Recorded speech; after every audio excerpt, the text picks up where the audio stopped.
안녕하세요. 저는 서울에서 직장 생활을 하는 40대 중년 남성입니다. 다른 가족 없이 치매 노모를 모시며 살고 있죠.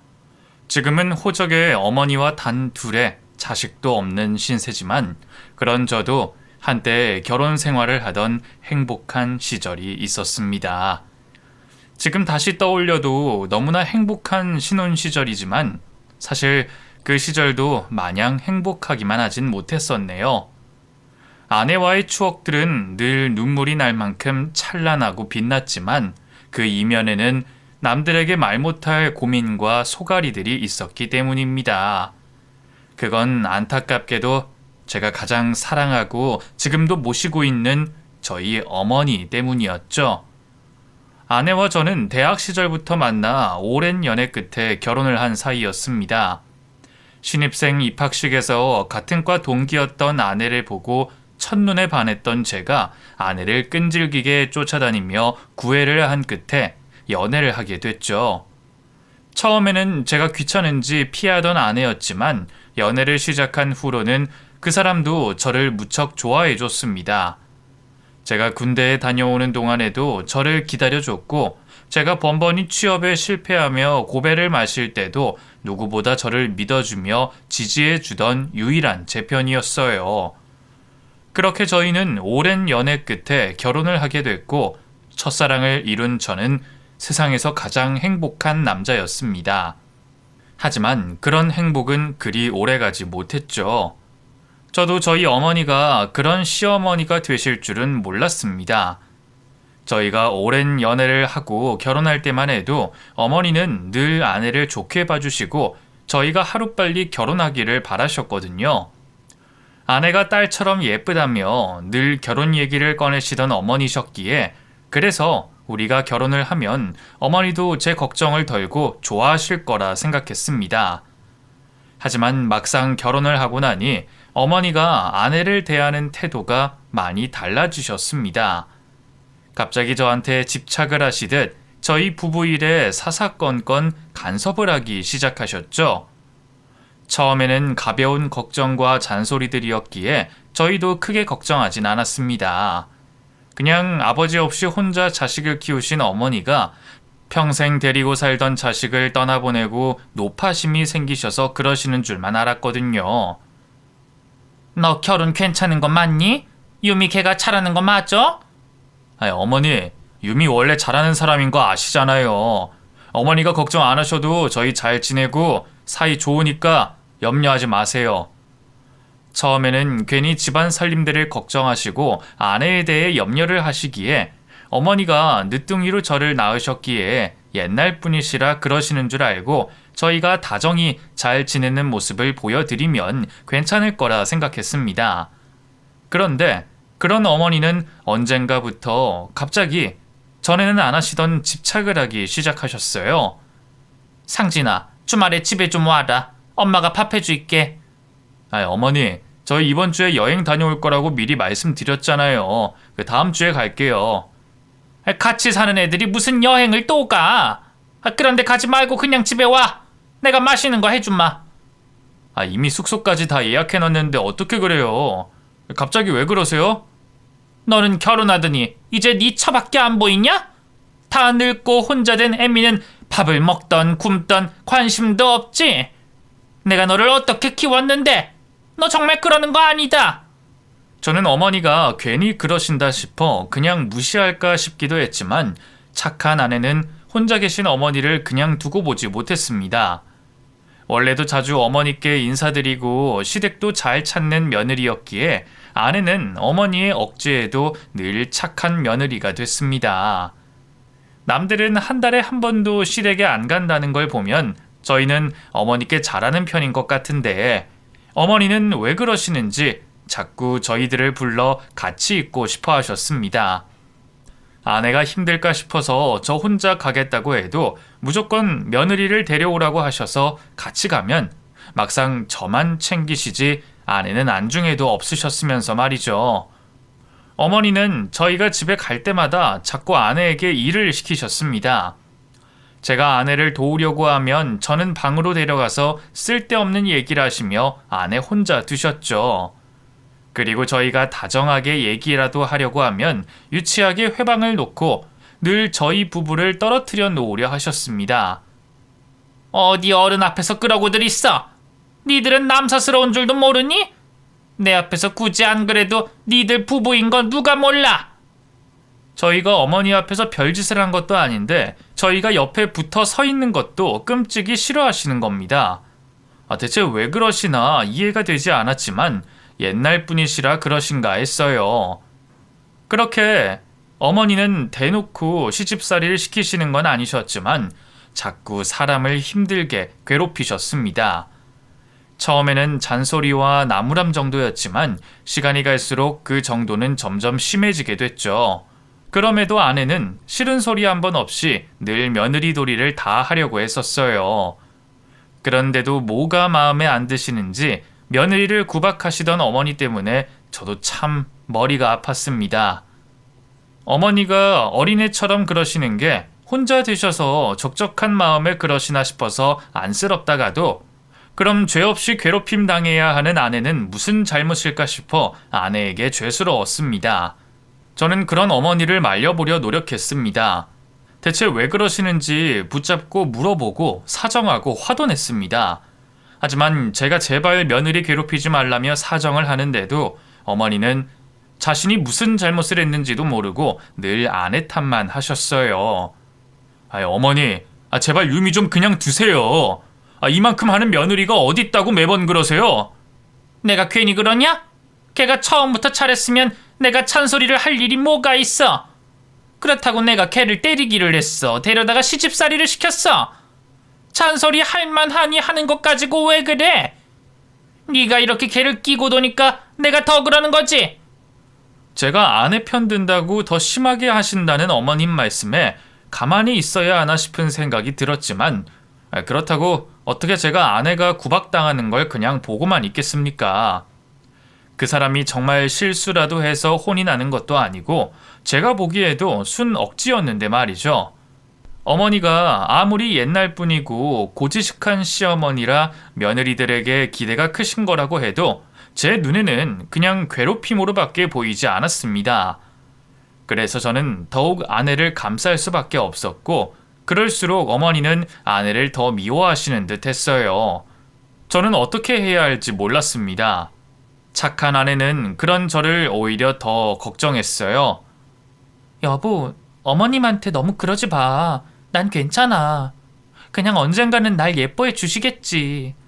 나 때문에 당신이 어머니랑 멀어지는 거 더 싫으니까 어머니랑 싸우지 말자. 그냥 내가 참을게. 저를 더 걱정하며 어머니와 자꾸 싸우는 저를 더 안쓰러워하던 아내도 언젠가부터는 점점 지쳐가는 게 보이기 시작했습니다. 처음에는 정확한 사정을 잘 모르던 제가 나중에서야 아내의 속사정을 알게 됐죠. 알고 보니 어머니가 몇 년째 임신 소식이 없는 저희 부부의 난임 문제로 저 몰래 아내를 괴롭히고 계셨더라고요. 아내가 어머니에게 애 못 낳아서 둘째 며느리 보고 싶냐는 얘기까지 하신 것을 알고는 그제서야 어머니가 무슨 짓을 하셨는지 알게 됐습니다. 아내는 그런 이야기들을 듣고도 제가 더 힘들어할까 싶어 말을 숨기고 있었고 그런 줄도 모르고 저는 한동안 아내가 잘 지내는 줄만 알고 있었죠. 뒤늦게서야 상황을 알고 어머니를 찾아 대판 싸우기까지 했지만 아내는 괜찮다며 오히려 저를 보듬어줬고 저는 결국 결단을 내렸습니다. 어머니와 거리를 두며 두 사람을 만나지 않게 하면 괜찮아질 거라 생각했죠. 하지만 저는 얼마 뒤 아내에게 갑작스러운 이혼을 요구받게 됐습니다. 나 이제 너무 지치고 힘들어. 어머님한테 괜히 미움받는 것도 임신으로 고생해야 하는 것도 이제 다 그만하고 싶어. 아이도 갖고 싶지 않아. 그러니까 당신도 아이 갖고 싶으면 나 떠나서 다른 여자 만나. 우리 이혼해. 그게 무슨 말이야. 갑자기 이혼이라니. 당신이 싫으면 나도 아이 욕심 없어. 내가 언제 내 애 갖겠다고 당신이랑 결혼한 건 아니잖아. 그래, 그동안 당신 고생한 것도 알고 어머니 때문에 힘들었던 것도 알아. 그래서 이제 어머니랑 안 만나게 하잖아. 그럼 그냥 우리끼리 행복하게 지내면 되는데 갑자기 왜 그런 소리를 하는 거야? 갑자기 아니야. 오래전부터 생각했는데 그동안 얘기할 자신이 없었어. 이제 와서 어머니랑 안 보고 산다고 해도 나 더 못 견디겠어. 지금 잠깐 이렇게 안 보고 지낸다고 평생 그럴 수 있겠어? 당신이야 혼자 자식 노릇하겠다고 하겠지만 나는 그거 보는 것도 힘들어. 나 혼자 나쁜 사람 되는 것도 못하겠고 그렇다고 계속 미움받는 며느리도 못할 것 같아. 아니, 그냥 결혼 생활이 지겨워. 내가 아무래도 결혼을 너무 가볍게 생각한 모양이야. 나 결혼 생활이 너무 불행해. 그러니까 제발 나를 위해서 나를 좀 놔줘. 제발 이혼해줘, 상진 씨. 행복해지기 위해 이혼을 요구한다는 아내의 말에 저는 충격을 받았습니다. 그동안 괜찮다며 절 다독여주던 아내였기에 시련이 있어도 서로 이해하며 이겨낼 수 있을 거라 생각했는데 그동안 제가 잘 참는 아내를 너무 방관했던 건지 아내는 더 이상 결혼 생활을 유지하기 싫다며 이혼을 요구했습니다. 저는 당연히 그럴 수 없다며 버텼지만 장인 장모님까지 저를 찾아와 설득을 하시니 제가 버텨낼 재간이 없었어요. 게다가 아내가 자기를 사랑하면 자기를 놔달라고 하는데 제가 뭐라 할 말이 없더군요. 결국 저는 눈물로 호소하는 아내의 부탁을 들어줄 수밖에 없었습니다. 고마워, 상진 씨. 나 이제 행복해질 수 있을 것 같아. 그러니까 당신도 나 잊고 잘 살아. 저희는 협의 이혼을 했고 아내는 그 말을 끝으로 저를 떠나갔습니다. 하지만 저는 잘 지낼 수가 없었어요. 아내는 이제 지긋지긋한 시댁과 악몽 같던 결혼 생활에서 벗어나서 행복해졌을지 모르겠지만 저는 유일한 저의 행복이자 사랑을 잃었기에 도저히 살아갈 자신이 없었습니다. 너무 오래 만나서 그런 건지 아내가 빠져나간 제 인생은 구멍이 뚫린 느낌이었습니다. 그렇게 이혼의 충격에 빠진 저는 회사를 다니지 못할 정도로 크게 힘들어하게 됐죠. 그 후로 매일 저는 술로 지냈습니다. 아침인지 점심인지 시간도 모르고 일어나자마자 술부터 찾았어요. 원래 저는 술을 잘 할 줄 모르는 사람이었습니다. 20살 때 처음 술을 접하고 한창 마시고 다녀보기도 했지만 이른 나이에 만나게 됐던 아내가 술을 싫어했기에 그 후로는 술을 잘하지 않았거든요.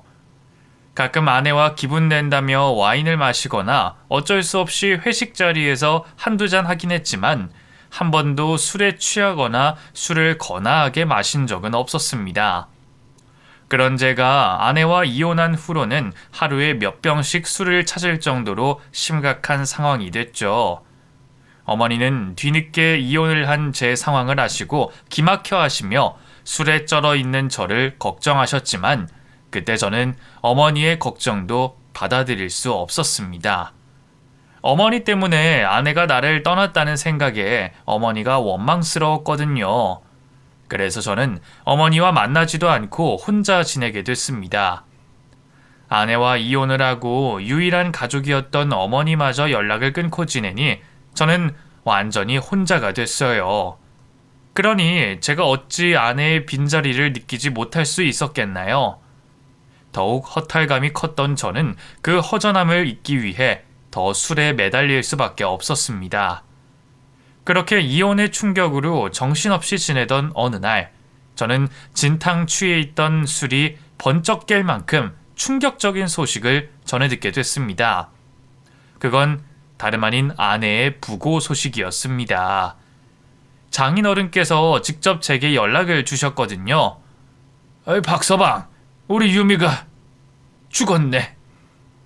오늘 장례 마지막 날이니 마지막으로 인사라도 하고 싶으면 찾아오게. 그게 무슨 말씀이세요, 장인어른? 저 밉다고 지금 놀리시는 겁니까? 아무리 그래도 어떻게 그런 말씀을 하세요? 유미가 왜 죽어요? 아니죠.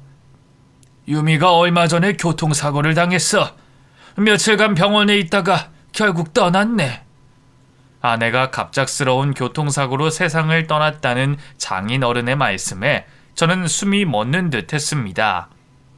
이혼하고도 보고 싶어서 아내를 몰래 찾아갔던 게 몇 달 전인데 그런 아내가 갑자기 세상을 떠났다는 걸 도저히 믿을 수가 없었죠. 그렇다고 장인어른이 저 하나 어떻게 해보려고 그런 거짓말을 하실 리는 없기에 저는 떨리는 심장과 자꾸 엉키는 다리에 힘을 주며 곧장 장례식장으로 달려갈 수밖에 없었습니다. 제가 도착했을 때는 이미 장례식이 거의 끝났지만 아내의 영정사진과 향냄새만 남아있을 뿐 조문객도 없이 장인 장모님만 계시더군요. 이게 무슨 일이에요? 정말 유미가 죽었습니까? 장모님, 아니죠? 지금 저 놀리려고 그러시는 거죠? 이 사람아, 우리가 이제 와서 자네한테 뭐하러 그런 짓을 하나? 오늘도 안 부르려고 하다가 우리 유미 가는 길 인사라도 하라고 부른 건데 우리라고 마음이 좋겠나? 그래, 우리도 지금 참담한 심정일세. 그래도 자네는 알아야 할 것 같아서 말이야. 자식 잃고 손님 맡기도 힘들어서 장례는 간소화했네. 왔다 간 사람도 별로 없고 오늘도 자네 말고는 올 사람이 없어. 그러니 마지막으로 유미랑 둘이 인사라도 나누게. 그게 우리가 해줄 수 있는 최선이야. 장인어른과 장모님은 너무나 침울한 표정으로 제가 아내와 단 둘이 남아있을 수 있는 시간을 마련해 주셨습니다.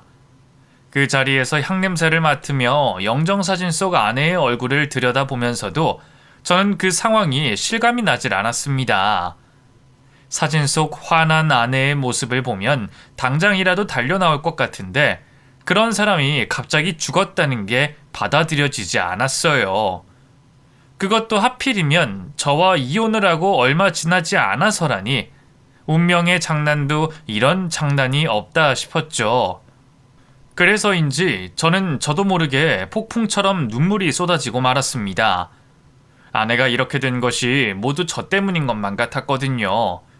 어쩌면 나랑 이혼하지 않았더라면, 아니, 나랑 결혼을 하지 않았더라면 그 사람의 인생은 지금보다 나았을지, 이 모든 상황이 내 탓이라는 생각에 저는 더 이상 장인 장모님 앞에 아무 말도 할 수 없었습니다. 어쩔 수 없이 현실을 받아들여야 한다는 걸 알면서도 아내의 죽음을 믿을 수 없던 저는 아내와 마지막 인사를 할 수도 없었습니다. 그런 저를 보시며 장인 장모님께서는 이제라도 딸을 잊고 새 출발을 하라 말씀하시더군요. 자네 탓 아닐세. 자네더러 죄책감 느끼라고 부른 것도 아니고 그냥 사고일 뿐이야. 그러니 자네도 이제 우리 딸 잊고 좋은 사람 만나 새 출발하게. 저를 탓하지 않으신 것만으로 감사한 일이었지만 저는 그 말에 아무 대답도 할 수 없었습니다. 그저 아내의 남편으로서 마지막까지 아내 가는 길을 지키고만 싶었죠. 겨우 부탁드려 상주로 마지막 날을 보냈지만 장인 장모님은 제가 끝까지 함께하기를 거절하셨습니다. 화장터에는 우리끼리만 가고 싶네. 자네한테 감정은 없지만 이건 우리 가족 일로 해결하고 싶어. 어차피 둘이 이혼했고 자네가 남편 노릇 해야 할 이유도 없지 않나. 그러니까 이제 자네도 우리 유미 가슴에 묻고 다른 사람 만나서 행복하게 살게. 자네라도 잘 살아야 우리가 마음 편히 유미를 보내지 않겠나. 장인 장모님은 저를 걱정하셔서 저를 위해 그런 말씀을 하셨겠지만 제게는 그 말이 더 고통스러웠습니다. 제게 아내를 잊으라는 말은 그냥 죽으라는 말이나 다름없었으니까요. 아내의 뜻으로 어쩔 수 없이 이혼을 해줬지만 저는 언제라도 다시 아내를 되찾고 싶은 마음이었습니다. 이혼하고 행복하다는 아내를 괴롭힐 수는 없기에 술로 겨우 참았던 거였지만 그 사이 제가 어머니를 어떻게든 설득하거나 무슨 짓을 해서라도 아내의 마음을 돌릴 생각이었어요. 그런데 그럴 겨를도 없이 비참한 사고로 세상을 떠났다니 갑자기 이게 웬 날벼락인가 싶더군요. 장인 장모님은 그 후로 저를 다시는 만나주지 않으시며 새 출발 이야기만 하셨습니다. 두 분은 그게 아내를 위하는 길이라 말씀하셨지만 저는 도저히 새 출발을 할 수가 없었어요. 남자는 첫사랑을 평생 잊지 못한다고들 하는데 제가 저의 첫사랑이자 평생의 사랑이었던 아내를 제가 어떻게 떠나보낼 수 있겠습니까?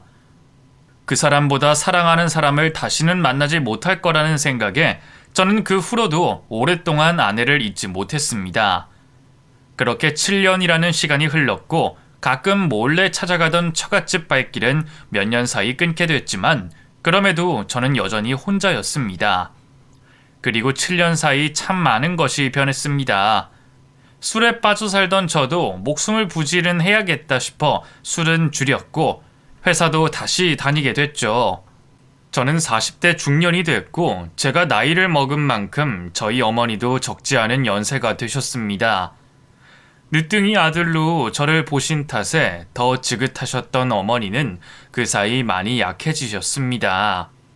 안타깝게도 치매가 진행되셨거든요.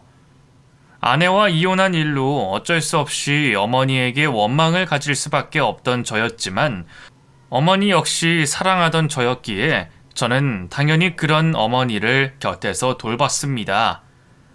제가 회사에 있을 낮 시간 동안은 요양보호사가 어머니를 돌봐주셨고 주말이나 나머지 시간은 늘 제가 어머니 곁을 지켰죠. 치매가 진행되며 정신이 오락가락 하시는 어머니는 가끔 정신이 돌아오실 때마다 저더러 어머니 죽기 전에 마지막 소원이라며 재혼 이야기를 하셨지만 저는 그 소원을 들어드릴 생각이 없었습니다. 솔직히 어머니가 그러실 때마다 저는 어머니가 미워지기까지 했습니다. 아내를 그렇게 괴롭히셨던 분이 이제 와서 다른 여자를 만나라 하시는 게 너무 싫어서 차라리 어머니가 정신이 흐리실 때가 낫다 싶은 못난 생각마저 들었죠. 그래도 제 어머니였고 저의 유일한 가족이었기에 저는 애써 그런 마음을 지우며 어머니를 정성껏 모실 수밖에 없었습니다. 그러던 어느 날이었습니다. 퇴근해서 돌아온 제게 어머니가 갑자기 이상한 말씀을 하시는 겁니다. 상진아, 아까 낮에 유미가 왔더라. 너 유미 만났니? 예? 어머니, 그게 대체 무슨 말씀이세요? 유미라뇨? 무슨 유미 말씀하세요?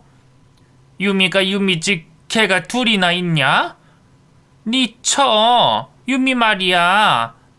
내가 보기에는 널 보러 온 게 아닌가 싶어. 설마 근데 집 앞까지 와서는 그냥 다시 쓱 가더라? 나한테 혼날까봐 그랬나? 그 걔도 참 내가 뭘 어쩐다고 그러는지. 몇 년 만에 다시 듣게 된 이름인지 저는 어머니의 입에서 나온 전처의 이름에 순간 몸이 굳을 수밖에 없었습니다. 어머니가 갑자기 전처가 집에 왔다 갔었다며 말을 하시더라고요. 정말 있었던 일처럼 별거 아닌 듯 얘기하시는 어머니의 말씀에 저는 충격을 받을 수밖에 없었습니다. 어머니가 치매를 앓고 계시니 맥락 없는 이야기를 하실 때도 많다는 걸 알지만 그때는 너무 멀쩡하게 얘기를 하시기에 순간 진심인가 싶기까지 했습니다. 치매라고 해서 항상 의식이 흐리신 건 아니다 보니 매번 틀린 얘기만 하시는 건 아니거든요. 하지만 죽은 전처를 보셨다니 어머니가 갑자기 죽은 전처 이야기를 왜 꺼내시는 건지 알 수 없던 저는 당연히 어머니가 헛소리를 하신다 생각했습니다. 어머니, 갑자기 그 사람 이야기는 왜 꺼내세요? 그 사람 좋아하지도 않으셨으면서. 안 그래도 요즘 회사 일로 피곤한데 어머니까지 그러지 마세요 좀. 아니 내가 뭘 어쨌다고? 그럼 본 걸 못 봤다 그래? 아까 왔었다니까 그래. 너한테 말 안 했다고 또 난리 칠까봐 일부러 알려줬더니 이게 제이미한테 신경질을 내고 있어 이놈아. 제발 그만 좀 하세요. 말이 되는 소리를 하셔야지. 어떻게 죽은 사람이 살아 돌아와요? 그 사람 떠난 지 벌써 7년이에요. 제 손으로 직접 장례까지 치러줬잖아요. 나도 이제야 겨우 사람처럼 살고 있는데 왜 갑자기 그 사람 얘기를 꺼내세요? 저도 그냥 어머니가 혼동하셔서 의미 없는 소개를 꺼내신 거라 넘어가면 되는 일이었는데 유난히 피곤해서 그랬던 건지 아니면 제가 제일 예민하게 생각하는 전처의 이야기를 꺼내셔서 그런지 그날은 저도 모르게 어머니 앞에서 짜증을 내고 말았습니다. 아무리 치매 환자라고 하셔도 어떻게 죽은 사람이 왔다 갔다고 하시나 싶어서 화가 났었죠. 그건 아마 제가 아직까지도 어머니께서 원망이 남아있기 때문이었을지도 모르겠습니다. 어머니 때문에 전처와 이혼까지 하고 그러고 바로 사고로 떠난 전처였기 때문에 전처의 일은 평생 제 가슴에 상처로 남아 있었으니까요. 왜 제가 굳이 어머니를 또 원망하게 만드세요? 저라고 그 생각 또 하고 싶은 줄 아세요? 아프신 어머니한테 화내고 싶겠냐고요? 근데 아무리 정신이 없으셔도 어떻게 그 사람 얘기를 꺼내세요? 어머니가 그 사람한테 어떻게 하셨는지는 기억 못 하시면서. 내가 걔한테 뭘 어쨌는데. 아무튼 진짜 왔었다니까 그렇네. 내가 정신이 가물가물한 거지 눈이 안 좋을까봐. 참 속편하게도 자신이 며느리에게 무슨 잘못을 했는지, 저희 부부가 왜 자신 때문에 이혼까지 하게 됐는지는 하나도 기억도 못 하시는 분이 며느리 얼굴은 잊지 않으셨는지 자꾸만 전처를 보셨다고 하는 겁니다. 솔직히 저도 처음에는 당연히 그 말을 믿지 않았습니다. 저희 어머니가 하신 얘기다 보니 마냥 무시하고 싶지는 않았지만 치매 환자 말은 반쯤은 걸러들어야 한다는 걸 누구보다 제가 잘 알고 있었으니까요. 거기다가 진짜 어머니가 그 사람 얼굴이나 기억을 하실까 싶었습니다. 그래서 무시하면 되는 일인데도 순간적으로 화가 났습니다. 그런데 이상하게도 그 말이 자꾸만 마음에 걸리더군요. 어머니가 너무 확신 있게 말씀하셔서 그런 건지, 아니면 제가 그렇게라도 그 사람이 살아 돌아왔다고 믿고 싶은 건지 몰라도 저는 왠지 그 말을 가볍게 생각할 수가 없었습니다. 어머니에게는 화를 내서 죄송하다 말씀드리고 혼자 방으로 돌아와서도 한참을 그 생각만 하고 있었죠. 사실 이상하긴 했습니다. 어머니가 점점 의식이 흐려지시는 건 알고 있지만 그렇게 뜬금없는 소리를 하지는 않으셨거든요. 이상한 얘기를 하신다고 한들 방금 드신 식사를 잊어버리고 배가 고프다고 하시거나 주변 사람을 못 알아보신다는 정도였지 한 적 없는 일을 했다고 하시는 일은 없었습니다. 치매가 잊혀지는 병이지 망상장애는 아니었으니까요. 그런데 왜 갑자기 미워하던 며느리의 얘기를 하셨을까 자꾸 의문이 들었던 거죠. 그것도 집 앞에 왔다 간 걸 보셨다고 하니 말입니다. 밤새 그 생각만 하던 저는 결국 한숨도 자지 못하고 새벽을 맞을 수밖에 없었습니다. 머리로는 아니라고 생각하면서도 자꾸만 헛된 기대를 걸고 싶었던 제가 사실을 확인할 길은 딱 한 가지 방법밖에 없었습니다. 결국 확인해봐야겠다 마음을 먹은 저는 그 즉시 처가댁으로 달려갈 수밖에 없었습니다. 제 탓으로 전처와 이혼을 하고 얼마 안 돼서 안타깝게 따님을 떠나보내셔야 했던 그분들에게는 저의 방문이 달갑지 않으리라는 건 저도 알고 있었습니다. 그것도 7년 만에 찾아온 전 사위가 반갑지 않으시겠죠. 그걸 알면서도 저는 꼭 찾아가 확인을 해야 할 것만 같았습니다.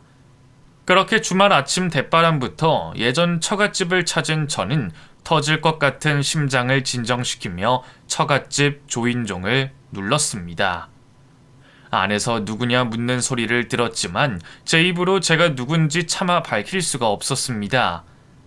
상진이라고 이름을 얘기해야 할지 박서방이라고 해야 할지 이제 와서 제가 그분들에게 뭐로 불려야 할지 알지 못했기 때문에 말입니다. 왠지 울컥하는 마음에 입을 떼지 못하고 현관 앞에 고개를 숙이고 있던 저는 안에서 사람이 나오시기를 기다리고 있었습니다. 이윽고 처갓집 현관이 열렸고 저는 그 자리에 주저앉을 수밖에 없었습니다. 저는 당연히 장모님이나 장인어른이 문을 열어주시거나 아니면 아예 모르는 낯선 사람이 나올 거라 생각했습니다. 그래서 문이 열리기 전까지 저는 무척 긴장을 했죠. 장인 장모님이 열어주신다면 뺨이라도 맞을까 싶어 걱정이었고 낯선 사람이 나온다면 아침부터 괜한 민폐를 끼치는 일이니까요. 전처를 보내고도 종종 전처가 그리워 남몰래 처갓집을 찾아가 본 적이 있었지만 최근 몇 년간은 저도 발길이 뜸했기에 혹시나 이사를 가셨을 수도 있을 거라 생각했거든요. 그래서 누가 나오실지 긴장을 하고는 있었지만 설마 그 사람이 나올 거라고는 차마 상상도 하지 못했습니다. 어머니가 하셨던 이야기를 듣고는 정말 만에 하나라는 심정으로 찾아오긴 했지만 저도 전처가 집안에 있을 거라는 기대는 하지 못했습니다. 그런데 너무 충격적이게도 아침부터 찾아간 제게 문을 열어준 것이 다름 아닌 전처였어요. 순간 전처 역시 저를 보고 놀라고 있었습니다. 이미 충격에 바닥에 주저앉은 저를 보며 놀라고 당황해 어찌할 줄 몰라 하더라고요. 그 모습에 저는 그 사람이 제 전처라는 것을 확신할 수밖에 없었습니다. 놀라는 일이 있을 때면 늘상 하던 전처의 행동을 7년이 지난 지금까지 변함없이 하고 있었거든요. 유미야, 너 정말 유미 맞아? 당신이 어떻게 여기 있어?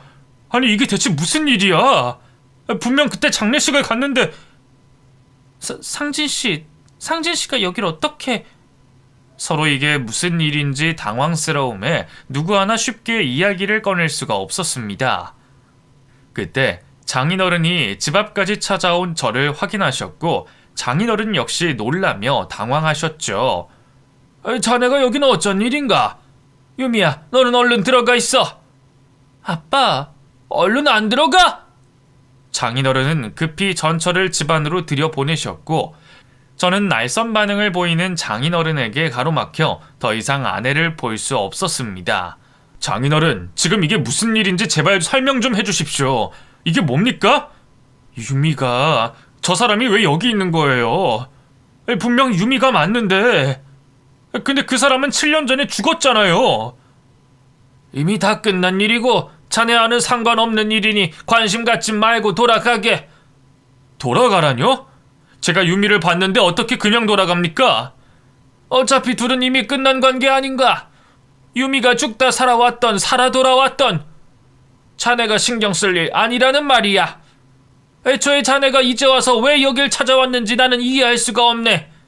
이 집에 자네 반기는 사람 아무도 없으니 빨리 나가게. 안 그러면 경찰 불러서 끌어낼 거야. 장인어른은 어느 때보다 무서운 표정으로 저를 거칠게 쫓아내셨습니다. 따님을 걱정하셔서 보호하려는 장인어른의 마음은 알겠지만 그래도 죽은 사람이 살아있는 걸 보고는 설명이나마 해주셔야 하는 게 아닌가 싶더군요. 그래서 저도 버티려고 했지만 결국 경찰까지 부르시려는 장인어른을 보며 발길을 돌릴 수밖에 없었습니다. 문을 두고 그 안에 전처가 살아있는 걸 봤는데도 아무것도 묻지 못하고 돌아가야 하는 제 상황을 저도 믿을 수 없었죠.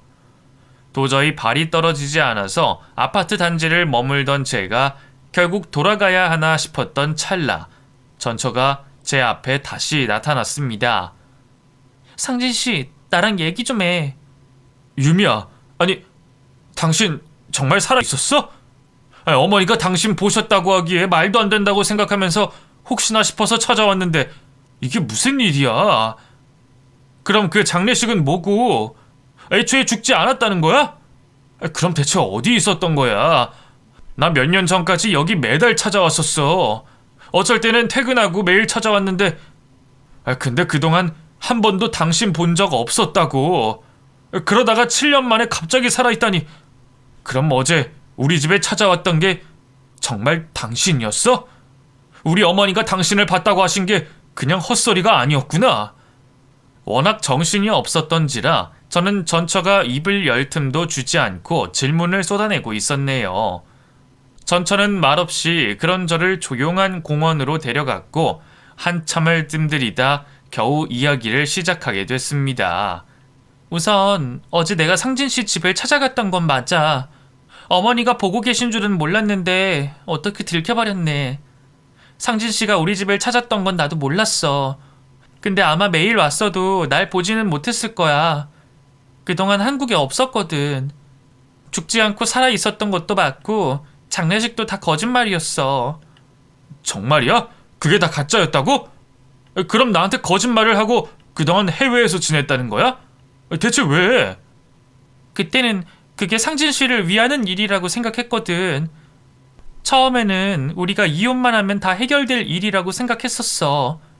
이혼하면 남남이 되는 거니까 나는 나대로 살고 상진 씨는 상진 씨 알아서 잘 살면 될 거라고 생각했어. 근데 부부 사이라는 게 하루아침에 무 잘리듯 잘리는 게 아니더라고. 사람 마음이란 게 너무 무르고 연약해서 그런지 쉽지 않았어. 나도 상진 씨한테 마음이 남아 있었고 상진 씨 역시 그랬잖아. 우리가 이혼하고서 상진 씨가 정신 못 차리고 힘들어한다는 걸 나도 알고 있었어. 그래서 상진 씨를 위해서 그렇게밖에 할 수 없었던 거야. 그렇게밖에 할 수 없던 게 뭔데? 힘들어하는 내가 더 힘들어지라고 죽음까지 속인 거? 그래서 나 하나 속이겠다고 있지도 않은 사고까지 만들어서 죽음을 꾸민 거야? 그게 말이 된다 생각해? 말도 안 되는 소리 하지 마. 당신이 나한테 연민이 남아 있었다면 그렇게 할 수 있겠어? 내가 당신 때문에 얼마나 힘들게 지냈는지 알고 있었다면서. 근데 다 알았으면서 어떻게 그런 짓을 해? 당신이 죽고 내가 얼마나 괴로웠는지 알아? 나 당신 죽고 하루도 마음 편히 못 지냈어. 늘 죄책감을 품고 살았다고. 여태까지 불면증에 시달리면서 어땠을지 좀 알겠어? 전처는 제가 이혼을 한 뒤에도 자신을 잊지 못하고 폐인처럼 사는 것을 보고서 자신이 죽어야 제가 자신을 잊을 거라 생각했던 모양입니다. 그래서 자기 말로는 절 위해서 그렇게 했다는 거죠. 그제서야 저는 장례식을 치르는 내내 절더러 아내를 잊으라며 다 잊고 새 출발하라며 말씀하시던 장인 장모님의 말이 떠올랐습니다. 그때는 그 말을 별스럽지 않게 생각했었어요. 어차피 그 전에 이미 이혼했던 저희라 제가 남편 노릇을 할 수도 없었기에 그분들에게는 제가 껄끄러운 존재라 일부러 더 연을 끊어내시려고 그러는 줄만 알았거든요. 그럼 장인 장모님이 나더러 자꾸만 재혼하라고 하신 것도 사실은 다 당신이 나한테 하고 싶었던 말이었어? 내가 당신이 죽은 줄 알고 당신 싹 잊고 다른 사람 만나서 새 출발하라고? 그래, 나는 상진 씨가 그렇게 하길 바랬어. 근데 이제 와서 왜 날 찾아왔어? 그렇게까지 했으면서 7년 만에 갑자기 나타난 이유가 뭐냐는 거야. 아니 애초에 당신이 뭔데 나한테 그렇게 해? 나는 그동안 나 때문에 당신이 죽은 거라고 생각하면서 살았어. 당신은 내가 당신을 지우고 새 출발을 하기를 바랄 만큼 내가 지긋지긋했는지 몰라도 나는 아니었다고! 순간 저는 전처에게 죄책감을 가지고 전처를 그리워했던 만큼 분노가 치밀어 올랐습니다. 그 사람은 무슨 이유에선지 내가 자신에게 미련도 가지지 않기를 바라며 그런 짓까지 벌였겠지만 저는 그것 때문에 도리어 가슴에 대못을 받고 살았습니다. 애초에 자기가 죽으면 내가 깨끗이 새 출발을 할 거라는 생각을 어떻게 할 수 있는지 전처에게 배신감마저 들더라고요. 그 사람을 아꼈던 나라면 죽은 첫사랑을 두고 다른 사람을 못 만날 걸 알았을 거라 생각했거든요. 그런데 이제 와서 아무것도 모르고 전처의 죽음을 내 탓이라 생각하며 괴로워했던 저만 바보가 돼버렸죠. 당신은 나를 무시한 거야. 우리가 피치 못하게 이혼을 하게 됐지만 내가 당신을 얼마나 사랑하는지 알잖아. 근데 당신은 그런 내 감정은 싸그리 무시하고 날 기만한 거야.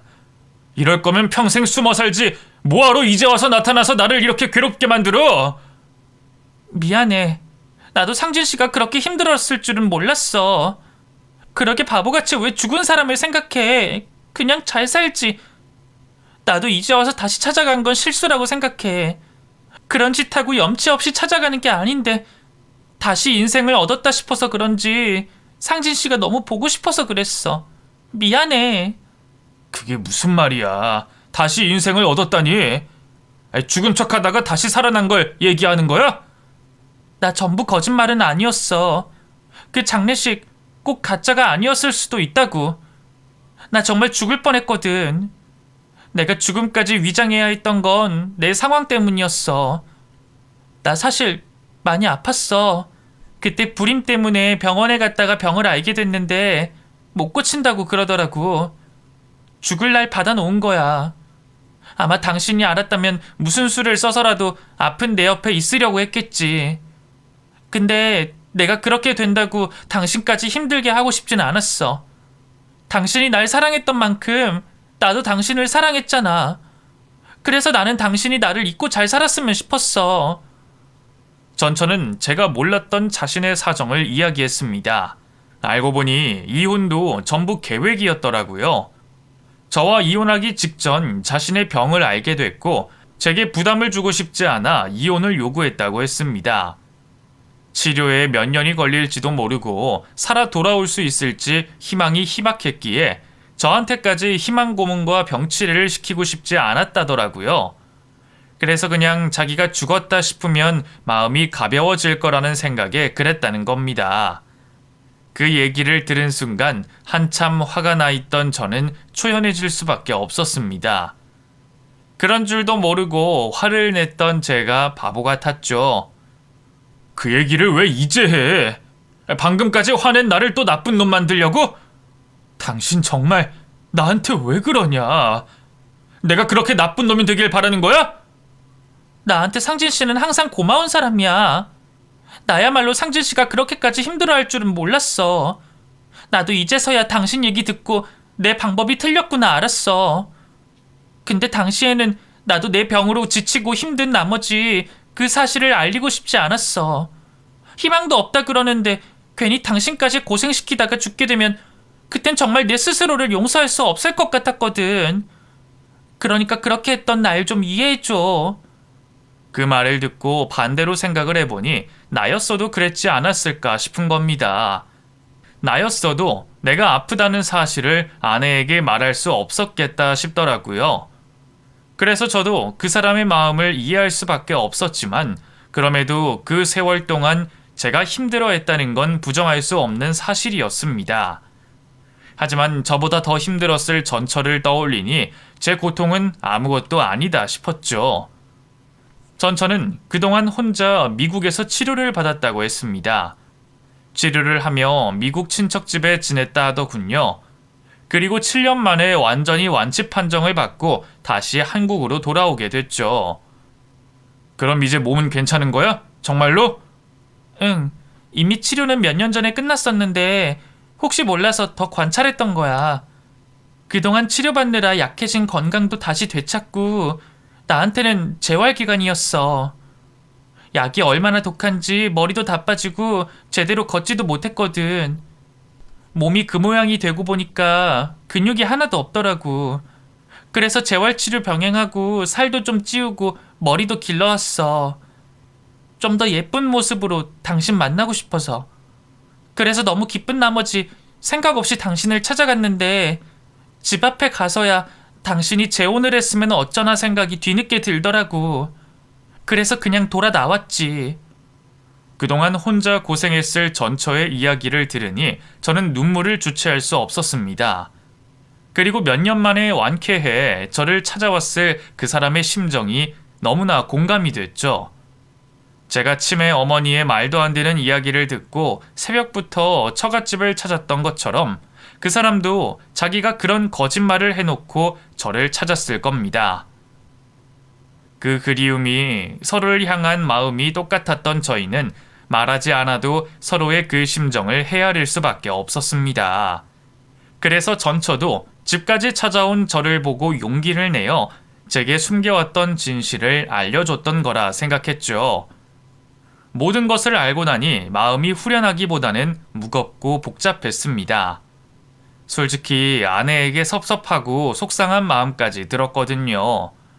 아내 입장에서는 당시에는 어쩔 수 없었다 하지만 자기도 반대로 생각했더라면 저한테 그러지는 못했을 테니까요.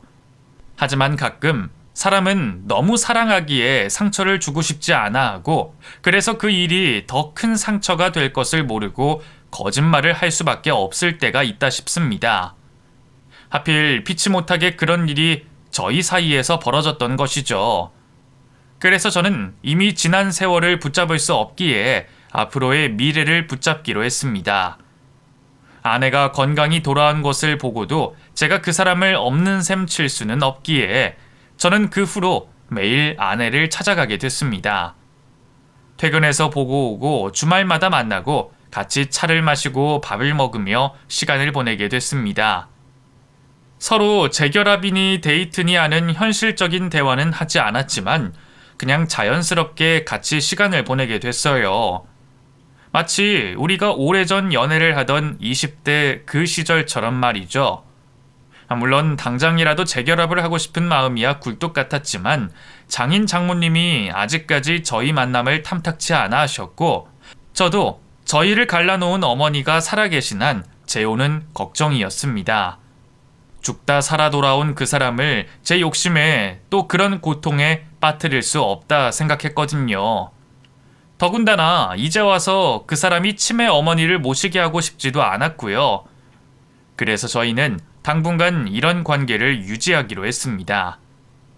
서로 누구의 며느리 사위가 아니라 그냥 그 사람과 저 단 둘만 생각하며 교제를 하기로 말이죠.